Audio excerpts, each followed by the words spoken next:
بسم اللہ الرحمن الرحیم۔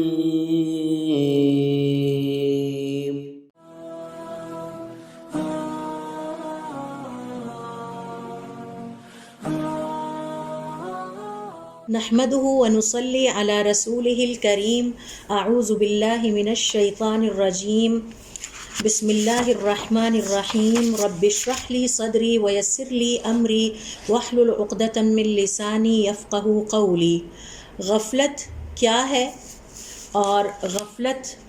کا مطلب کیا ہے، اصطلاحی طور پر یا ٹرم کے طور پر اس کی کیا ڈیفینیشن ہمارے علماء کرام نے کی ہے، اور پھر یہ کہ قرآن اور سنت میں یا ہماری شریعت میں غفلت کا ذکر کس کس کانٹیکسٹ میں آیا ہے۔ اس کے بعد ہم نے اپنے پچھلے سیشن میں غفلت کی مختلف قسموں پر یا ویرائٹیز پہ بات کی کہ پسندیدہ غفلت بھی ہے اور ناپسندیدہ غفلت بھی ہے، اور پھر میں نے آپ سے شیئر کیا کہ ناپسندیدہ غفلت کی مزید آگے قسمیں ہیں، اور تقریباً ہم نے 3 قسموں کے بارے میں اسٹڈی کیا، اور پھر ہم نے اپنے پچھلے سیشن میں یہ بھی سیکھا کہ غفلت کے اسباب کیا ہیں، اور غفلت کے اسباب کا ذکر کرتے ہوئے میں نے آپ سے شیئر کیا کہ علماء کرام کا یہ کہنا ہے کہ پہلے نمبر پر ہم اپنے جسم کو تھکانے سے بچاتے ہیں۔ ہم نہیں چاہتے کہ ہم تھکیں، نیکی کا کام کریں اور مشقت میں پڑیں، تو اس سے انسان غفلت اور کوتاہی اور لاپرواہی کا مرتکب ہوتا ہے۔ دوسرے نمبر پر غفلت کا سبب ہم نے اسٹڈی کیا کہ دنیا کی جو اٹریکشنز ہیں ان میں اس قدر ہم کھوئے ہوئے ہیں کہ ہمیں اندازہ ہی نہیں ہو پاتا کہ ہم اپنے آپ کو کس قدر بڑے بڑے نیکیوں کے موقع اور اس کے اجر سے محروم کیے جا رہے ہیں۔ تیسرے نمبر پر ہم نے سیکھا کہ گناہ کی برائی کا احساس ہی جب دل سے ختم ہو جائے تو بھی انسان غفلت کا شکار ہونے لگتا ہے۔ چوتھا سبب یہ تھا کہ خواہشات نفس کی پیروی، جو میرا دل چاہے گا میں وہی کروں گی، اس چکر میں بھی ایک مسلمان غفلت کا شکار ہو جاتا ہے۔ 5ویں نمبر پر ہم نے سیکھا کہ عیش پرستی، بہت زیادہ نرم اور گرم زندگی انسان کو مشقت کی طرف نہیں آنے دیتی، اور اس عیش پرستی کے نتیجے میں ہم سیر و سیاحت کے لیے تو وقت نکالتے ہیں، سیر سپاٹوں کے لیے بھی تیاری کرتے ہیں، ہوٹلنگ بھی طرح طرح کی کرنے کی کوشش کرتے ہیں، ہر طرح کے بوفے بھی ٹرائی کرنے کی کوشش کرتے ہیں، طرح طرح کے کھانے پکانے اور کھانے پر بھی ہم آورز اینڈ آورز، کئی گھنٹے سپینڈ کرنے کو تیار ہوتے ہیں، اور یہ سب نشانیاں عیش پرستی کی ہیں۔ لیکن اس کے مقابلے میں نیکی کے کام کرنے کے حوالے سے ہم انتہائی کم ہمتی کا مظاہرہ کر جاتے ہیں۔ یہ بھی غفلت کی ایک وجہ ہے کہ جب ہم اپنے آپ کو ان چیزوں میں مصروف کر لیتے ہیں تو اس کے نتیجے میں ہم اللہ رب العزت کے حقوق کی ادائیگی کے لیے وقت نہیں نکال پاتے، اپنے نفس کو آخرت کی آگ سے بچانے کے لیے وقت نہیں نکال پاتے، اور یہ سب عیش پرستی ہی کی مختلف شکلیں ہیں۔ 8ویں نمبر پر ہم نے سیکھا تھا کہ دنیا میں بہت زیادہ انوالو ہو جانا، دنیا داری کی طرف بہت زیادہ جھکاؤ ہو جانا، اس وجہ سے بھی انسان غفلت کا شکار ہونے لگتا ہے۔ اور 9ویں نمبر پر ہم نے سیکھا تھا کہ غفلت یا لاپرواہ لوگوں کی صحبت یا کمپنی اختیار کرنا، ان کی دوستی میں وقت گزارنا، یہ بھی ایک وجہ ہے کہ جس کی وجہ سے آہستہ آہستہ ہم غفلت کا شکار ہونے لگتے ہیں۔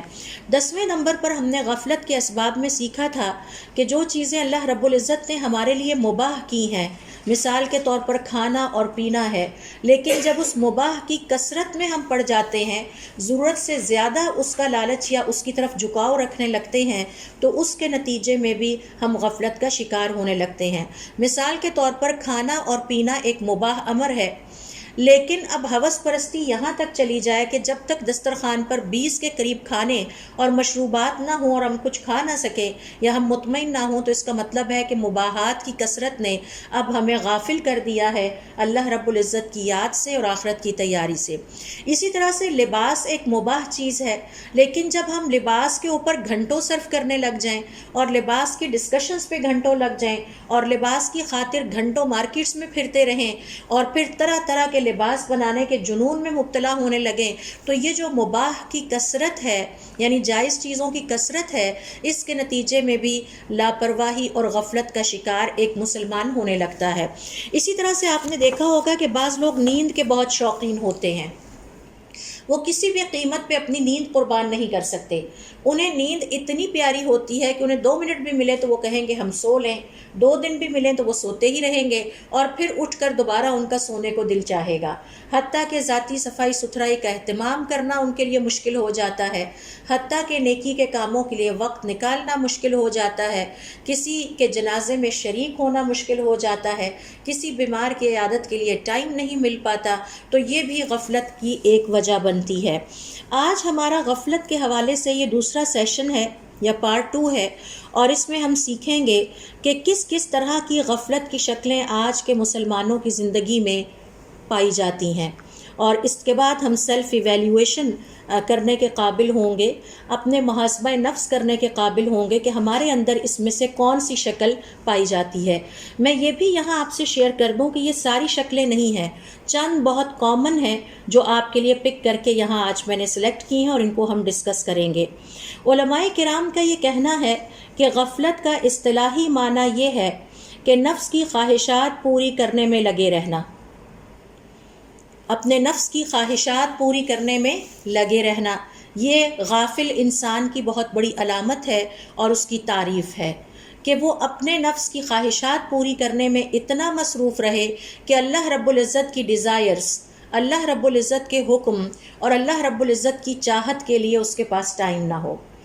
اب نفس کی خواہشات بہت ساری ہیں. مثال کے طور پر لباس نفس کی بڑی شدید خواہش ہوتی ہے، مال نفس کی بڑی شدید خواہش ہوتی ہے، اولاد نفس کی شدید خواہش ہے. تو نفس کی خواہشات پوری کرنے میں اتنے مصروف رہنا کہ اس کی وجہ سے اللہ رب العزت کی چاہت اور اللہ رب العزت کی خواہشات پوری کرنے کا وقت نہ ملے، اس کی فرما برداری کا وقت نہ ملے، یہ غافل انسان کی تعریف ہے. اسی طرح سے اس کی ایک اور تعریف بیان کی ہے علماء کرام نے کہ غفلت سے مراد یہ ہے کہ وقت ضائع کرتے رہنا.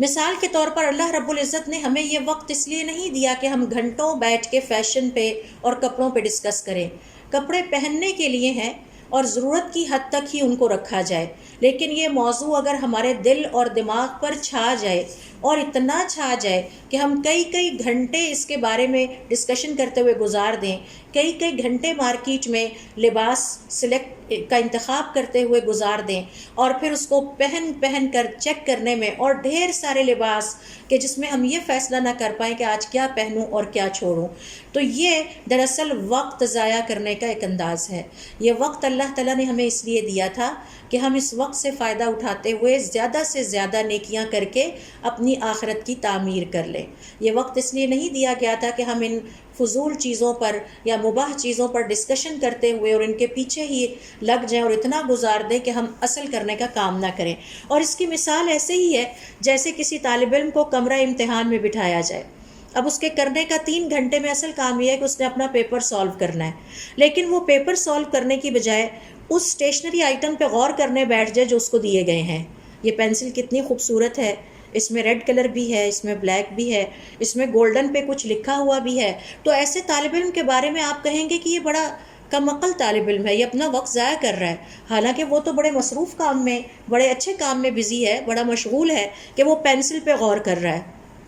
پھر بھی اس کے باوجود آپ کہیں گے یہ وقت ضائع کر رہا ہے. گویا اگر اس نے پہلا گھنٹہ ضائع کر دیا پینسل اور اس کی قسموں پہ اور اس کی بناوٹ پہ غور کرتے ہوئے، تو آپ دل میں سوچیں گے کہ اس نے کوسچن نمبر 1 کا ٹائم تو نکال دیا ہے، اب یہ کوسچن نمبر 2 اور 3 کس وقت لکھے گا.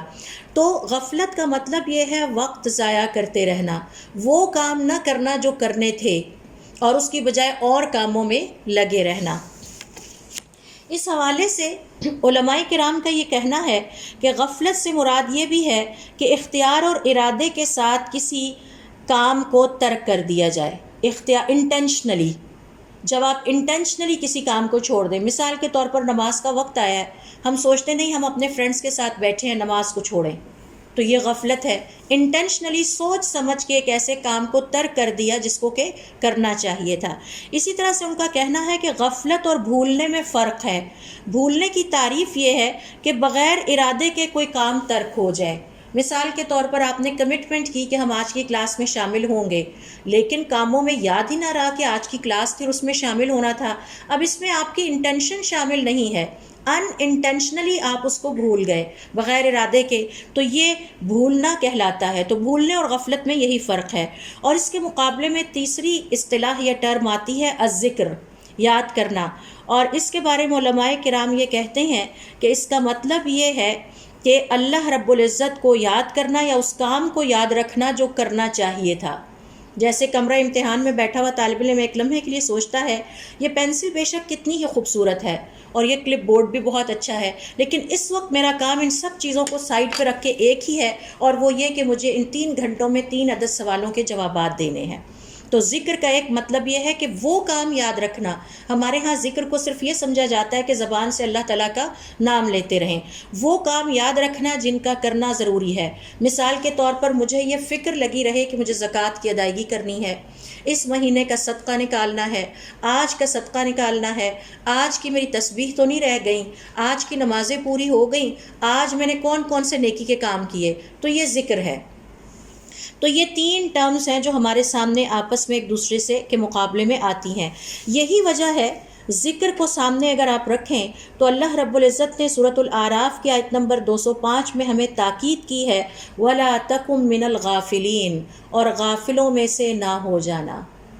ہمیں خاص طور پر سمجھایا گیا وَلَا تَكُن مِّنَ الْغَافِلِينَ، غافلوں میں سے نہ ہونا، یہ نہیں فرمایا وَلَا تَكُن مِّنَ النَّاسِينَ، بھولنے والوں میں سے نہ ہو جانا، کیونکہ بھول جانا تو انسان کی کمزوری ہے، اس کے فطرت میں ہے۔ ہاں، غفلت کا مظاہرہ کرنا یہ اس کی فطرت میں شامل نہیں ہے۔ علماء کرام کا یہ کہنا ہے کہ افسوس کی بات یہ ہے کہ آج کل کے دور میں ہم اپنے ارد گرد مسلمانوں کے حالات پر جب غور کرتے ہیں تو ہمیں نظر آتا ہے کہ مسلمانوں کی اکثریت غفلت کا شکار ہو چکی ہے، اور ایسے بہت سارے امور، ایسے بہت سارے کام ہیں جنہیں کرنا چاہیے تھا لیکن ان سے مسلمانوں کی اکثریت غافل ہو چکی ہے۔ اور مسلمان ہونے کے ناطے یہ میرا اور آپ کا فرض بنتا ہے کہ ہم اپنے مسلمان بہن بھائیوں کو خواب غفلت سے جگائیں۔ ہم گھر سے باہر نہ نکل سکتے ہوں تو کم از کم اپنے گھر کے اندر اس بات کی نشاندہی ضرور کریں حکمت کے ساتھ کہ کون سے کام زیادہ اہم ہیں، ٹاپ پرائرٹی پہ ہیں، اور اس کے بعد کون سے کام ہیں جو بعد میں کرنے ہیں، پہلے ان سے فارغ ہو کے ان کے لیے وقت نکالنا ہے۔ اس حوالے سے میں یہاں حضور اکرم صلی اللہ علیہ وسلم کی ایک حدیث آپ سے شیئر کرتی ہوں، اور پھر اس حدیث کے بعد میں آپ سے شیئر کروں گی وہ چند غلطیاں یا غفلت کے منظر جو آج کے مسلمان معاشروں میں عام دیکھنے میں ملتے ہیں۔ حضرت ابو ہریرہ رضی اللہ تعالیٰ عنہ فرماتے ہیں کہ آپ صلی اللہ علیہ وسلم نے ہمیں مخاطب کرتے ہوئے فرمایا من بدا جفا، جس نے دیہات میں رہائش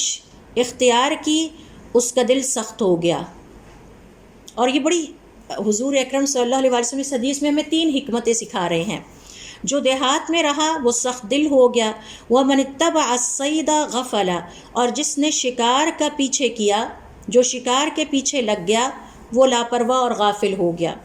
وَمَنْ أَتَى أَبْوَابَ السَّلَاطِينِ افتتنا، اور جو بادشاہوں کے دروازوں پر آیا اس نے اپنے آپ کو فتنے میں ڈال لیا۔ آتے ہیں سب سے پہلے حضور اکرم صلی اللہ علیہ وسلم جو حکمت ہمیں سکھا رہے ہیں اس پہ، اور وہ یہ کہ جس نے کسی دیہات میں رہائش اختیار کی اس کا دل سخت ہو گیا۔ اس کی کیا وجہ ہے؟ تو اس کی وجہ احادیث کے جو شارحین ہیں، شرح کرنے والے ہیں، مختلف ڈکشنریز میں جب میں نے چیک کیا تو وہ لکھتے ہیں کیونکہ دیہاتوں میں عام انسان یا مسلمان کا میل جول کسی صاحب علم یعنی دین کا علم رکھنے والی شخصیت سے نہیں ہو سکتا، اور اس کے اخلاق اور اس کا علم جو ہے اس میں کسی قسم کی کوئی ترقی ہمیں نظر نہیں آتی۔ تو دیہاتوں میں عمومی طور پر صاحب علم افراد کی کمی ہوتی ہے، علماء دین کی کمی ہوتی ہے، جس کے نتیجے میں دل سخت ہونے لگتے ہیں کیونکہ انہیں دین کی باتیں سننے کا موقع نہیں ملتا۔ اور یہ بات ٹھیک ہے، جو شخص یہ چاہتا ہے کہ اس کا دل نرم رہے، اس کے دل میں اللہ رب العزت کا خوف رہے، اس کے ایمان کا پودا پرورش پاتا رہے، اس کے لیے ضروری ہے کہ وہ اہل علم یعنی دین کا علم رکھنے والوں کی صحبت میں کچھ نہ کچھ وقت ضرور گزارے۔ ہمارے صالحین کہا کرتے تھے کہ ہم جب کبھی اپنے دل میں سختی محسوس کرتے، السلام علیکم، اور ہمیں یہ محسوس ہونے لگتا کہ ہمارے دل میں ایمان کمزور پڑ رہا ہے تو ہم جا کے فلاں عالم کے پاس کچھ گھنٹے بیٹھ کے آتے، کیونکہ جب ہم ان کے پاس بیٹھتے تو ان سے ہمیں دین کی باتیں سننے کا موقع ملتا، اور جب ہم دین کی باتیں سنتے تو ہمارے دل نرم ہونے لگتے۔ اور یہ اللہ رب العزت کی بہت بڑی نعمت ہے کہ اس نے ہمارے لیے ہفتہ وار ایک دن مقرر کر رکھا ہے کہ جس میں مرد حضرات کو، مسلمان خواتین کو جمعے کا خطبہ سن کر کم از کم دین کا علم سیکھنے کا ایک موقع ملتا رہتا ہے۔ یہی وجہ ہے کہ اس کے اثرات دیکھ کر مسلمان خواتین نے حضور اکرم صلی اللہ علیہ وآلہ وسلم سے یہ مطالبہ کیا کہ جس طرح آپ نے مردوں کے لیے ایک دن مقرر کر رکھا ہے، ہم خواتین کے لیے بھی ایک دن مقرر کیجئے تاکہ ہم بھی دین کی باتیں سنیں اور ہمارے اوپر اس کا اثر ہوتا رہے اور ہمارا دین اور ایمان پرورش پاتا رہے۔ تو اہل علم کا یہ کہنا ہے کہ چونکہ دیہات میں رہائش پذیر ہونے والے شخص کے پاس یا مسلمان کے پاس اس بات کی بہت کم گنجائش ہوتی ہے کہ وہ کسی دین کا علم رکھنے والے کی صحبت میں بیٹھے، تو اس کے نتیجے میں دین کا علم نہ حاصل کرنے کی وجہ سے دل سخت ہونے لگتے ہیں۔ یہی وجہ حضور اکرم صلی اللہ علیہ وسلم نے فرمایا کہ جس نے دیہات میں رہائش اختیار کی اس کا دل سخت ہو گیا۔ دوسرے نمبر پر فرمایا اور جس نے شکار کا پیچھا کیا وہ غافل اور لاپرواہ ہو گیا۔ اس کی کیا وجہ ہے؟ اس کی وجہ یہ ہے کہ شکار اس زمانے کا کھیل تماشا تھا، لہو و لعب تھا،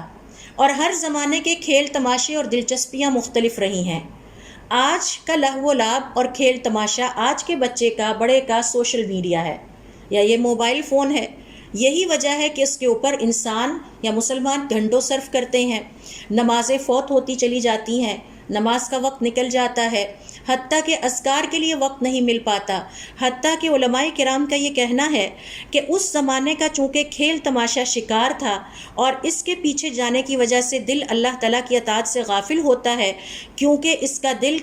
کھیل تماشے یا شکار میں لگتا ہے، اور پھر جب کسی اور چیز میں دل لگنے لگے تو پھر دل سے اللہ رب العزت اور آخرت کی یاد اور فکر ختم ہونے لگتی ہے،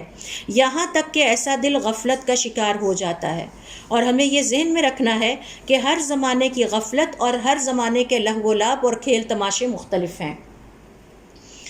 آپ دیکھیے کہ کئی دفعہ ہم نے دیکھا کہ بچے قاری صاحب کے پاس قرآن کریم پڑھ رہے ہیں، باہر پرانے زمانے کی میں بات کر رہی ہوں کہ بندر کا تماشا والا آیا، اس نے ڈگڈگی بجائی، سارے ہی اٹھ کے بھاگ گئے۔ تو یہ جو کھیل تماشے ہوتے ہیں، یہ جو دلچسپیاں ہوتی ہیں، یہ سارے کے سارے انسانوں کو غفلت میں ان کے اصل مقصد سے دور ہٹا دیتے ہیں۔ یہی وجہ ہے کہ آپ صلی اللہ علیہ وسلم نے فرمایا کہ جو شکار کے پیچھے گیا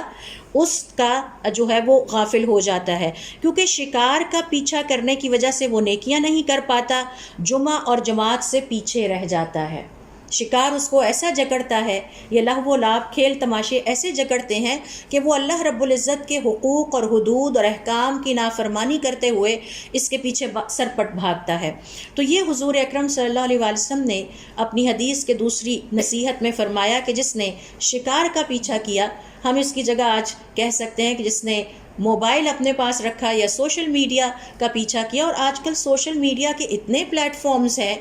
کہ آپ اگر سارا دن بھی صرف کر سکیں تو میرا خیال ہے کر دیں تو روزانہ ہر پلیٹ فارم کو آپ ٹائم نہ دے پائیں گے۔ تو یہ ایک بہت بڑا، اور میڈیا اتنا بڑا پلیٹ فارم بن چکا ہے، اتنے سارے چینلز آ چکے ہیں، اتنی ساری اٹریکشنز میں ورائٹی آ گئی ہے کہ آج کل کے مسلمانوں کو اپنے لیے سیدھے راستے پر چلانا ایک عظیم قسم کا چیلنج اور امتحان بن چکا ہے۔ پھر تیسرے نمبر پر اس حدیث میں آپ صلی اللہ علیہ وسلم نے فرمایا اور جو بادشاہوں کے دروازوں پر آیا اس نے اپنے آپ کو فتنے میں اور آزمائش میں ڈالا۔ اس کی شرح یہ ہے کہ بادشاہوں کے دروازوں پر جانے والا اپنے دین کو خطرے میں ڈالتا ہے،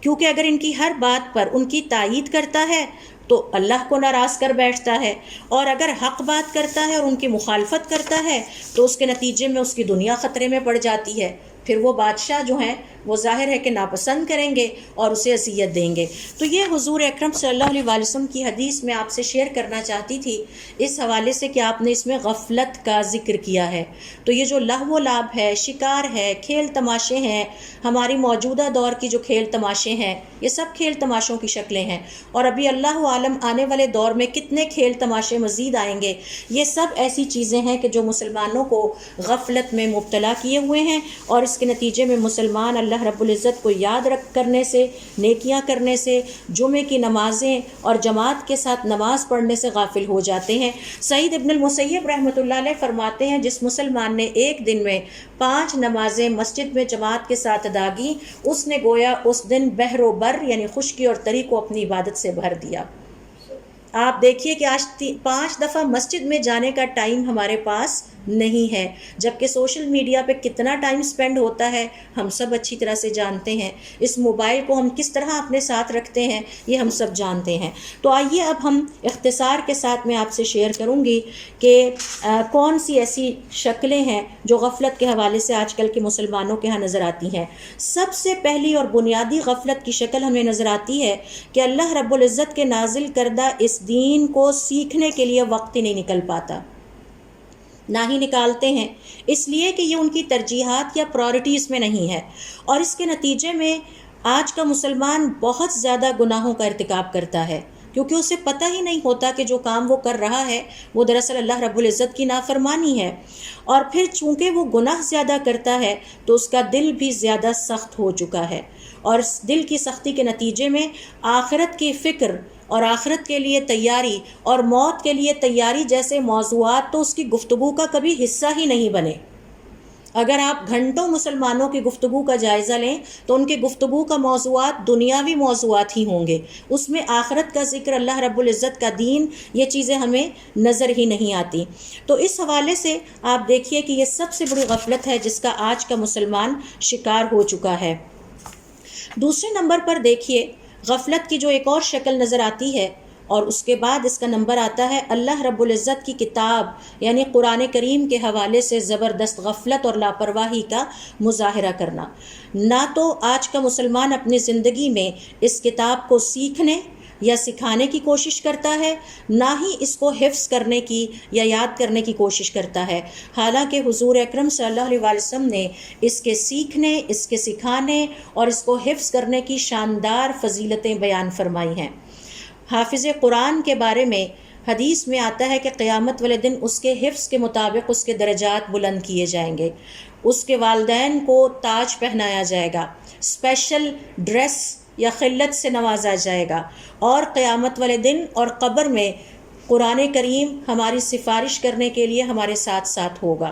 آپ دیکھیے کہ کس قدر بدقسمتی ہے کہ ہم نے عظیم ترین اجر و ثواب سے اپنے آپ کو غفلت کی وجہ سے محروم کر رکھا ہے، اور پھر قرآن کریم کے بارے میں ہے کہ یہ اپنے پڑھنے والوں کی سفارش قبر میں بھی کرے گا اور قیامت والے دن بھی کرے گا۔ تو یہ وہ چند کرامات ہیں جن کا ذکر میں نے آپ سے کیا کہ اللہ رب العزت نے قرآن کریم کو پڑھنے والوں کے لیے بیان کی ہیں، لیکن حالت یہ ہے کہ آج کے مسلمان کے پاس قرآن کریم کے لیے نہ زندگی میں وقت ہے نہ دن میں وقت ہے۔ وہ اتنے مصروف ہیں اپنی تعلیم مکمل کرنے میں، اتنے مصروف ہیں اپنی دلچسپیوں، شوق، مباحات میں کہ ان کے پاس قرآن کریم کے لیے وقت ہی نہیں ہے۔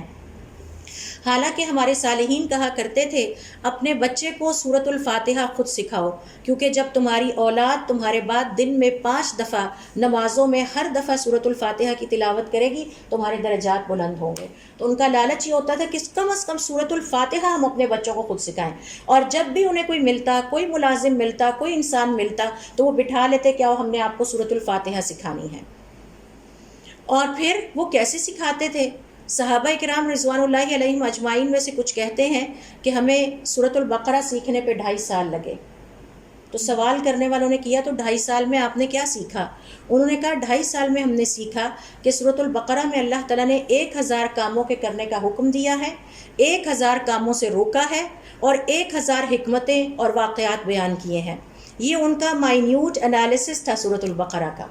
تو یہ جو میں آپ سے کہہ رہی ہوں نا سورۃ الفاتحہ خود سکھاتے، اس سے مراد صرف پڑھنا نہیں تھا، اس کی فضیلتیں سکھاتے، اس سے شفا کیسے حاصل ہوتی ہے، اس کو کیسے آپ نے ذکر کے طور پہ پڑھنا ہے، اس کے 20 کے قریب نام آئے ہیں، یہ کتنی فضیلت والی صورت ہے۔ جب آپ آمین، تو جب آپ اپنے گھر کے ہر بچے کو، بچوں کے بچوں کو سورہ فاتحہ اگر آپ خود سکھا جائیں تو آپ دیکھیے کہ آپ کتنی نیکیاں اس کے بعد کما سکتے ہیں۔ تو وہ کہا کرتے تھے اپنے بچے کو سورہ فاتحہ خود سکھاؤ، اور اپنے ملازمین کو سورۃ الفاتحہ خود سکھاؤ، یہ نیکی کا ایک بہت اہم موقع ہے۔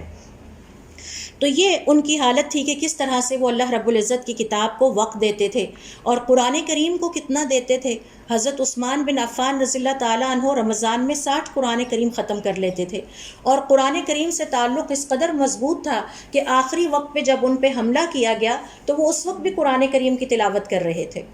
تو یہ ان کا قرآن کریم، اور اگر اس وقت کے دور کے جو صالحین ہیں ان کا آج کمپیریزن کیا جائے آج کے مسلمان سے، تو آپ اندازہ لگا سکتے ہیں کہ ہم کس حد تک کوتاہی کا شکار ہو چکے ہیں اور لاپرواہی کا شکار ہیں۔ تیسرے نمبر پر دیکھیے جس غفلت کی شکل ہمیں آج کے مسلمان معاشرے میں نظر آتی ہے وہ ہے اللہ رب العزت کے ذکر سے غفلت برتنا۔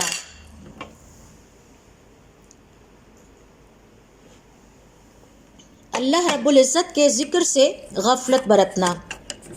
حالانکہ ہمارے صالحین کا طریقہ کار یہ تھا کہ وہ ہر وقت اللہ رب العزت کے ذکر میں لگے رہتے،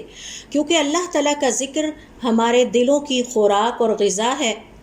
اور اس کے نتیجے میں بستیاں آباد ہوتی ہیں۔ جس بستی میں اللہ کا ذکر کم ہو جاتا ہے یا نہیں ہوتا وہ بستی تباہ کر دی جاتی ہے۔ یہ قرآن کریم کے مطالعے سے ہمیں پتہ چلتا ہے۔ اللہ کے ذکر سے آفتیں ٹلتی ہیں، اللہ کا ذکر کرنے سے مشکلات آسان ہوتی ہیں، اور اللہ کا ذکر کرنے والے اللہ رب العزت کے باغات میں یا جنت کے باغات میں ہوں گے۔ اور ذکر کرنے والوں کے بارے میں حضور اکرم صلی اللہ علیہ وسلم فرماتے ہیں کہ یہ ہنستے ہوئے جنت میں داخل ہوں گے، جنت میں ہنستے ہوئے داخل ہوں گے۔ اور ذکر بنیادی طور پر دل کی بندگی ہے اور زبان کی بندگی ہے، اور عابدین کی زینت ہے جس سے وہ اپنے آپ کو اپنی تزئین اور آرائش کیا کرتے تھے، اور ذکر وہ دروازہ ہے جس سے اللہ رب العزت تک پہنچا جا سکتا ہے۔ لیکن ہم سب جانتے ہیں کہ آج کے مسلمان کو نہ تو مطلق اذکار کا پتہ ہے نہ مقید اذکار کا پتہ ہے۔ مطلق اذکار کا مطلب ہے کھلے چلتے پھرتے کام کرتے ہوئے ذکر کرنا۔ مثال کے طور پر آپ گھر میں برتن دھو رہی ہیں، صبح کا ناشتہ تیار کر رہی ہیں، لیکن آپ کی زبان سے اذکار جاری ہیں، آپ سبحان اللہ و بحمدہ سبحان اللہ العظیم کی تسبیح بھی کر رہی ہیں۔ اور مقید اذکار کا مطلب ہے کہ وہ اذکار جو خاص موقعوں پر اللہ رب العزت نے ہمارے لیے فرض قرار دیے ہیں۔ مثال کے طور پر آپ صبح کا ناشتہ بناتے ہوئے صبح کے اذکار بھی کر رہی ہیں، آپ سفر کر رہی ہیں لیکن آپ شام کے اذکار بھی دہرا رہی ہیں۔ آج مسلمانوں کی اکثریت کو صبح اور شام کے اذکار کا سرے سے علم ہی نہیں ہے۔ اب ہم آتے ہیں مقید یا مطلق اذکار کی طرف۔ آپ دیکھیں گے آج کا مسلمان مسجد میں داخل ہوگا لیکن اسے یہ نہیں پتہ مسجد میں داخل ہوتے ہوئے دعا کون سی پڑھنی ہے۔ یہ ذکر کا ایک اہم موقع ہے جو اس نے کھو دیا۔ اپنے گھر میں داخل ہوگا، اپنے گھر سے نکلے گا، لیکن اسے کچھ پتہ نہیں داخل ہوتے وقت کیا ذکر کرنا ہے اور نکلتے وقت کیا ذکر کرنا ہے۔ اور آپ مسلمانوں کے ہونٹ بھی ہلتے نہیں دیکھیں گے، جس سے پتہ چل جائے گا کہ انہیں اس بات کا اندازہ ہی نہیں ہے۔ اسی طرح سے آپ دیکھیں گے کہ آئینے کے سامنے کھڑے ہوتے وقت کیا کہنا چاہیے اسے کچھ نہیں پتہ، لباس تبدیل کرتے ہوئے اسے کیا کہہ کے لباس تبدیل کرنا چاہیے تاکہ وہ جنات کی نگاہوں سے محفوظ رہے۔ حتیٰ کہ مسلمان ماؤں کو یہ نہیں پتہ کہ اپنے بچوں کو نظر بد اور جنات سے بچانے کے لیے صبح و شام کیا اذکار کرنے چاہیے۔ بچوں کے کپڑے تبدیل کرتے ہوئے بسم اللہ اللہ اکبر کہہ کے تبدیل کیے جائیں تاکہ وہ جنات اور شیاطین کی شرارتوں سے محفوظ رہیں۔ مرغ کی پکار سنیں گے لیکن یہ نہیں پتہ کہ اب کیا کہنا ہے، گدھے کی آواز سنیں گے لیکن نہیں پتہ کہ کیا کہنا ہے۔ تو یہ مطلق اذکار ہیں اور مقید اذکار ہیں۔ مقید جن کی قید ہے وقت کی، اور مطلق جو عام کام کرتے ہوئے کھلے آپ فارغ ہیں اور کوئی کام نہیں تو آپ کہتے ہیں میں اذکار کر لوں۔ پھر حضور اکرم صلی اللہ علیہ وسلم کی صرف ایک حدیث میں آپ سے کوٹ کروں گی کہ آپ صلی اللہ علیہ وسلم نے اپنے ساتھیوں کے ساتھ بیٹھے ہوئے کہا کیا تم نہیں چاہتے کہ روز تمہارے نامہ اعمال میں 1000 نیکیاں لکھی جائیں؟ ہم پورا دن لگا کے نیکی کام کر لیں تو 1000 نیکی نہیں اکٹھی کر سکتے۔ تو صحابہ کرام رضوان اللہ علیہم اجمعین نے جواب دیا کیوں نہیں ہے اللہ کے رسول؟ آپ صلی اللہ علیہ وسلم نے فرمایا تو پھر سبحان اللہ و بحمدہ سبحان اللہ العظیم 100 دفعہ کہو، تمہارے نامہ اعمال میں 1000 نیکیاں درج ہو جائیں گی، اور اس میں صرف 4 to 5 منٹ لگتے ہیں، اس سے زیادہ نہیں لگتے۔ کیا یہ بدقسمتی اور محرومی نہیں ہے کہ ہم اتنے عظیم انعامات کو ترک کر کے دنیا کے فانی سامان اور چیزوں کی طرف جنہوں نے آخر کار ہمارے ہاتھ سے نکل جانا ہے ہم ان کے پیچھے لگے رہیں؟ اسی طرح سے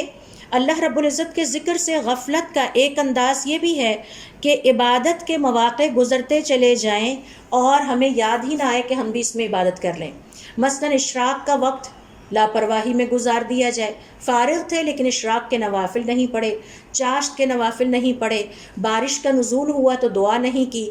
تو فرصت ہونے کے باوجود نیکیوں کے موقع اور موسم گزرتے چلے جائیں لیکن ہم اس میں اپنے لیے نیکیاں اکٹھی نہ کر سکیں، یہ بھی اللہ رب العزت کے ذکر سے غفلت کی ایک شکل ہے. چوتھے نمبر پر دیکھیے کہ ان اذکار سے غفلت جو کہ انسانوں کی حفاظت کے لیے ہیں، اور یہ وہ اہم ترین اذکار ہیں کہ جس کی ہمیں بہت زیادہ ضرورت ہے. یہ ہمیں مصیبتوں سے بچانے والے ہیں، جنات اور شیاطین سے بچانے والے ہیں. مثال کے طور پر اگر کوئی شخص رات کو سوتے ہوئے سورۃ البقرہ کی آخری 2 آیتیں پڑھ کے سوئے، ہر طرح کے فتنے، شر، تکلیف سے، حتیٰ کہ جنات، شیاطین اور گمراہی تک سے بچانے والی ہیں یہ 2 آیتیں. تو جس گھر میں سورۃ البقرہ کی آخری 2 آیات کی تلاوت کی جائے گی، اس گھر میں یہ سب مشکلات اور مصیبتیں نہیں آئیں گی. اسی طرح سے صبح و شام کے اذکار میں جیسے اعوذ بکلمات اللہ التامات من شر ما خلق، ان کو پڑھ لیا جائے تو اس سے گھروں کی حفاظت ہوتی ہے. اس حوالے سے ابو العباس احمد ابن عمر القرطبی اپنا ایک واقعہ بیان کرتے ہیں. کہتے ہیں کہ جب میں نے حضور اکرم صلی اللہ علیہ وسلم کی یہ حدیث پڑھی، تب سے میں نے ان کلمات کو کبھی ترک نہیں کیا، اور میں نے نوٹ کیا کہ مجھے اس وقت سے کبھی کسی چیز نے نقصان نہیں پہنچایا.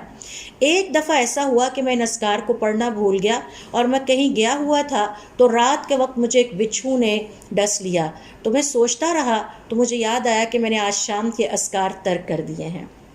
میں نے یہ الفاظ نہیں پڑھے. اسی طرح سے ہمارے صالحین میں سے ایک بیان کرتے ہیں کہ میں کسی کے گھر گیا اور وہاں سے واپس اپنے گھر آیا، اور یہ راستہ 70 میل کا تھا. گھر آ کے جب میں نے ٹوپی اتاری تو میرے بیٹے نے کہا کہ یہ آپ کے سر پہ سیاہ رنگ کی چیز کیا ہے؟ جب میں نے ہاتھ پھیرا تو دیکھا کہ یہ کوئی بچھو ہے، اور میرا اندازہ ہے کہ یہ ان 70 میل کے دوران یہ میرے سر پہ رہا لیکن اس نے مجھے نقصان نہیں پہنچایا. تو میں نے مسکراتے ہوئے اپنے بیٹے سے کہا مجھے لگتا ہے کہ اللہ تعالیٰ نے مجھے اس ذکر کی وجہ سے اس بچھو سے بچائے رکھا. تو یہ میں نے آپ سے چند واقعات شیئر کیے ہیں کہ کس طرح سے آج کے مسلمان کی لاپرواہی اور غفلت کی حالت یہ ہے کہ ان اذکار کو بھی بھول بیٹھا ہے جو اس کی حفاظت کے لیے ہیں. 5ویں نمبر پر دیکھیے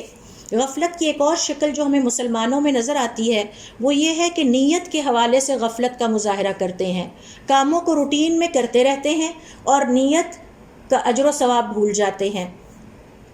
اور مثال کے طور پر جب ہم کوئی فرض کام کرنے لگیں تو ہمیں اپنی نیت کو دہرانا چاہیے، اور اس کے لیے زبان سے دہرانا ضروری نہیں ہے، دل ہی دل میں دہرانا چاہیے. مثال کے طور پر خاتون ہونے کے ناطے جب آپ گھر کے کام کرنا شروع کریں تو آپ دل میں اس بات کو دہرائیے کہ اللہ تعالیٰ، چونکہ آپ نے شریعت میں بیان کیا ہے کہ ایک عورت کا اپنے گھر کا انتظام سنبھالنا اور کام کرنا باعث ثواب ہے، تو اے اللہ تعالیٰ میں آپ سے امید کی وجہ سے یہ کام کر رہی ہوں. بچوں کی پرورش کرتے ہوئے بھی اسی نیت کو دہرائیے. پھر اللہ رب العزت سے کہیے کہ آپ نے اپنے پیغمبر کے ذریعے یہ حدیث ہمیں سکھائی ہے کہ جو عورت اپنے گھر والوں کا کام کرتی ہے، خدمت کرتی ہے، فرض نمازیں پڑھتی ہے اور روزے رکھتی ہے اور اپنی عزت کی حفاظت کرتی ہے، وہ جنت کے جس دروازے سے چاہے داخل ہوگی. تو اللہ تعالیٰ مجھے بھی ان خواتین میں شامل کر لیجئے گا. میں آپ کی ان ریوارڈز ہی کی وجہ سے تو یہ ساری مشقت کر رہی ہوں. تو اس لیے آج کا مسلمان اپنے کاموں کو روٹین میں کرتا رہتا ہے لیکن نیتوں کو نہیں دہراتا، اور اس کے نتیجے میں وہ اپنے آپ کو ان بڑے بڑے اجروں سے محروم کر لیتا ہے. گھر سے کمانے کے لیے نکلیں تو اس بات کو یاد کریں کہ اللہ تعالیٰ آپ کا وعدہ ہے کہ جس شخص نے اپنے گھر سے اس نیت سے پاؤں نکالا کہ میں اپنے اوپر خود خرچ کروں گا، میں کسی سے نہیں مانگوں گا، اپنے بوڑھے والدین پر خود خرچ کروں گا، اپنے بچوں کی ضروریات خود خرچ کروں گا، اپنے دوست احباب پہ خود خرچ کروں گا، اور سب سے بڑھ کے یہ اپنے رشتہ داروں پہ خود خرچ کروں گا، تو ایسے شخص کے لیے جہاد کا ثواب ہے. اے اللہ تعالیٰ میں آپ کے اس ثواب کے حصول کے لیے اپنے گھر سے نکلتا ہوں.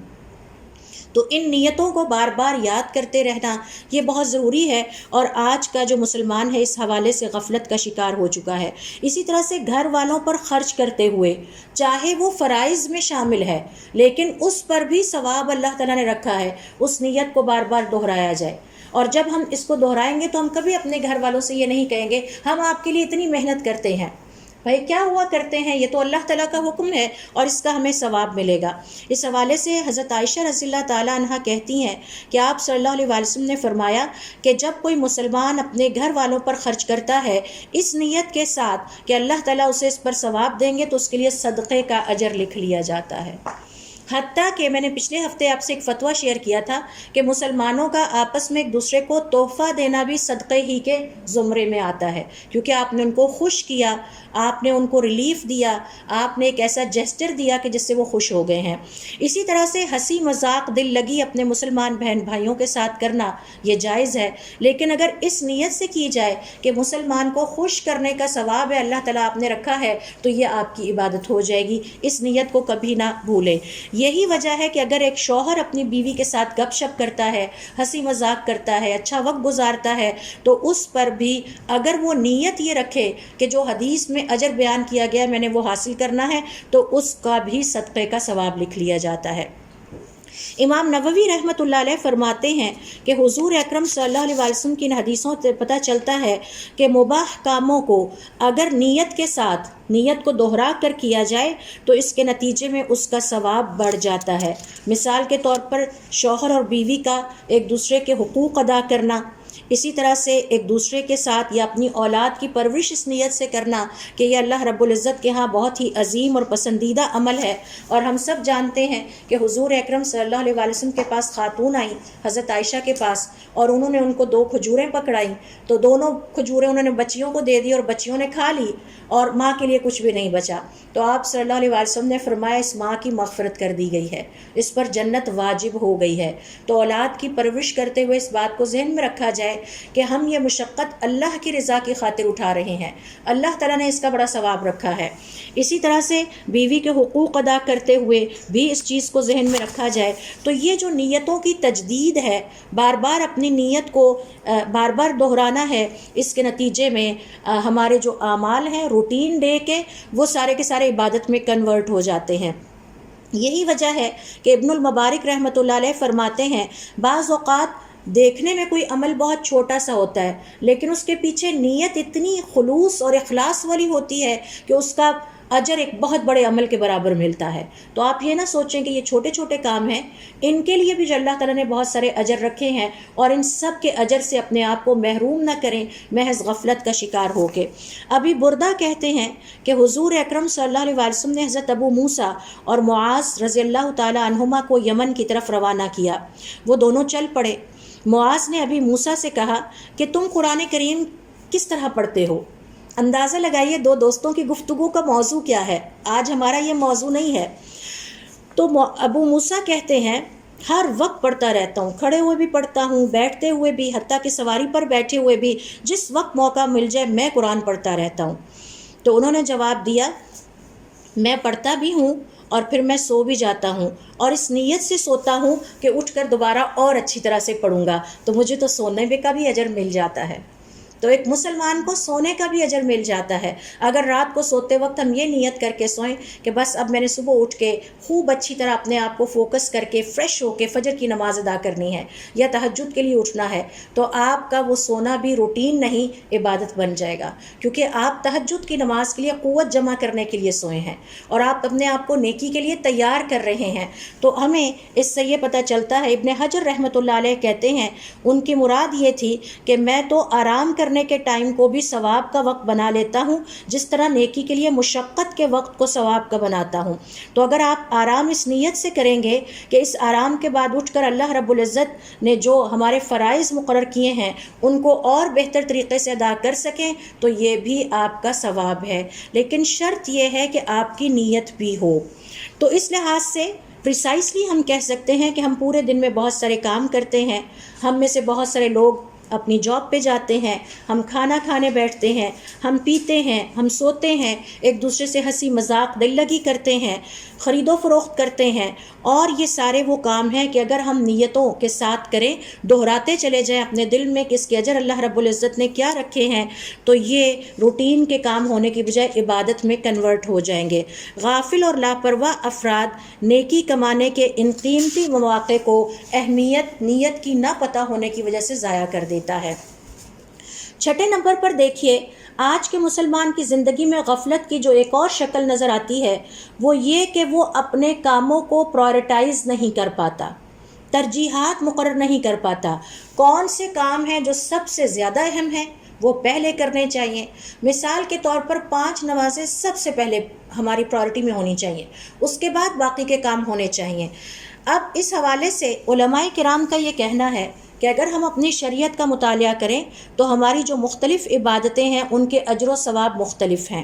اور اجر و ثواب مختلف ہونے کی وجہ یہ ہے کہ بعض عبادتیں ایبسلوٹلی افضل ترین ہیں، بعض عبادتیں وقت کے اعتبار سے افضل ترین ہو جاتی ہیں، اور بعض جگہ یا مکان کے اعتبار سے افضل ترین ہو جاتی ہیں۔ مثال کے طور پر قرآن کریم کی تلاوت کرنا افضل ترین ایبسلوٹلی عبادت ہے۔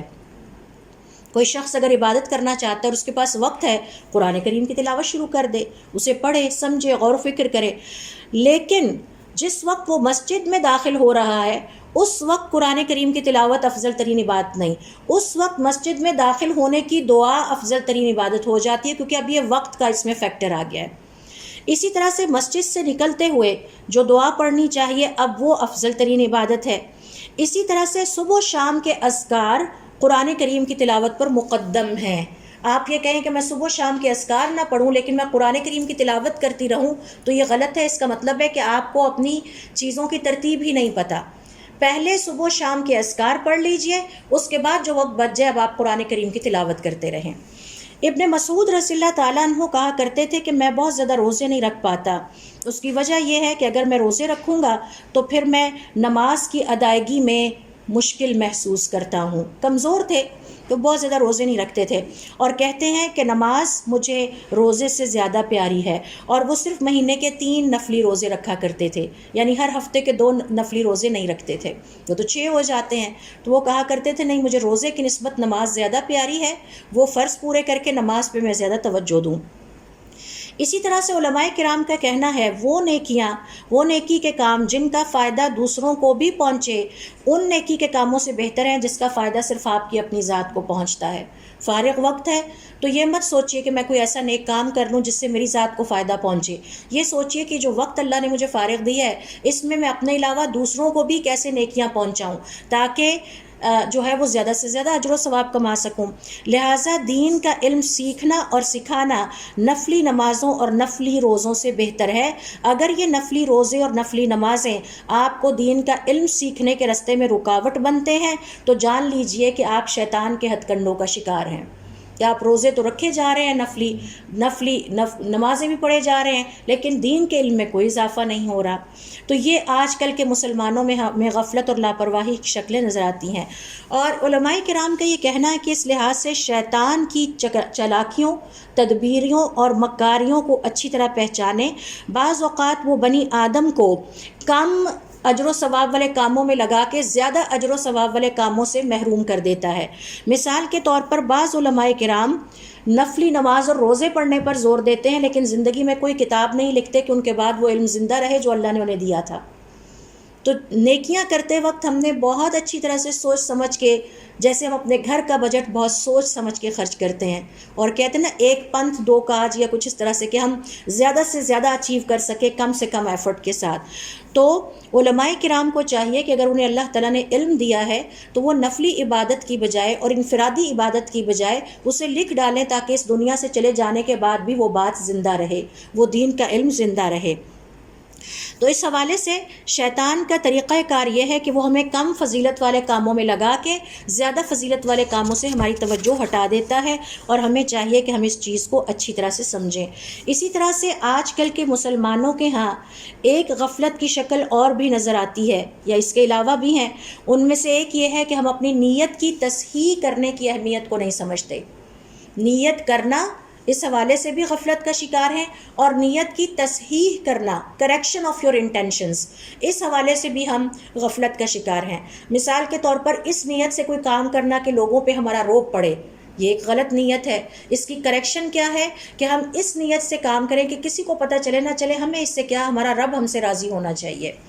اسی طرح سے آج کل کے مسلمان نیکی کا حکم دینے، نیکیوں کو زندہ کرنے اور برائیوں سے روکنے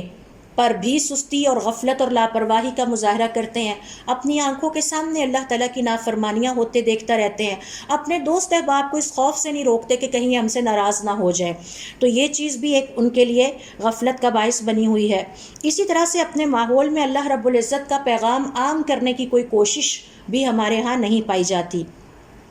اسی طرح سے بہت ساری نفلی عبادات وقت ہونے کے باوجود، صحت ہونے کے باوجود ان کا اہتمام نہیں کرتے، مثال کے طور پر اشراق کی نماز ادا کرنا، اوابین کی، چاشت کی، اور اسی طرح سے نفلی روزے رکھنا، اسی طرح سے مسجد میں نماز فجر کے بعد اپنی جگہ پر بیٹھے رہنا اور اللہ کا ذکر کرتے رہنا یہاں تک کہ سورج طلوع ہو جائے۔ ہمیں یہ منظر آج کل کی مساجد میں نظر نہیں آتے۔ اسی طرح سے مسلمانوں کے ہاں ایک اور بڑی اہم غفلت کی شکل ہمیں نظر آتی ہے کہ دین کا علم سیکھنے سکھانے والے حلقوں کا حصہ نہیں بنتے، جس کے نتیجے میں ان کے دل سخت ہوتے چلے جاتے ہیں اور وہ اللہ رب العزت سے دور ہوتے چلے جاتے ہیں۔ تو یہ تھیں وہ چند غفلت کی شکلیں جو آج کے اس سیشن میں آپ سے شیئر کرنا چاہتی تھی کہ کس طرح سے آج کے مسلمان اپنے دین کے حوالے سے، اپنی آخرت کے حوالے سے، اللہ رب العزت کے اعلان کردہ عظیم اجر و ثواب کے حوالے سے اپنے آپ کو محروم کیے ہوئے ہیں۔ تو اللہ رب العزت ہم سب کو ہمت اور توفیق عطا فرمائے